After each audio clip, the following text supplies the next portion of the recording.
If you have one of these bikes, or one of the 4 different kinds of this bike, it comes with the EU regulation in emission, and that really makes it goes super lean between 3,500 to 5,500 RPM, and that's super lean. And it's also part of the stalling problem using the DeCat and using the DNA filter, the DNA2 filter. It sits on this side actually, and the DNA 1 and 2 filters are 2 different. So the 1 is replacing the OEM filter in the inside, and the 2 is kind of opening up the box.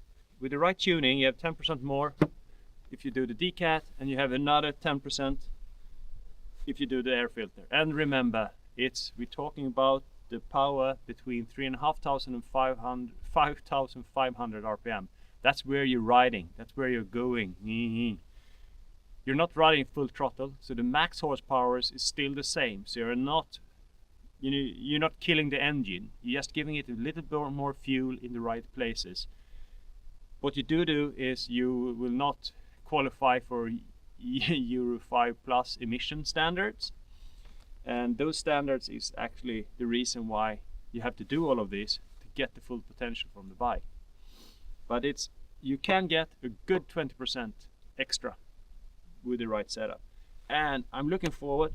My friend Dragos from Romania, he will come with an Acra exhaust on his bike, and we'll put his bike in the bench and give you all the different figures. Then it would be the DeCat, the air filter and the exhaust, and we'll see what's happening.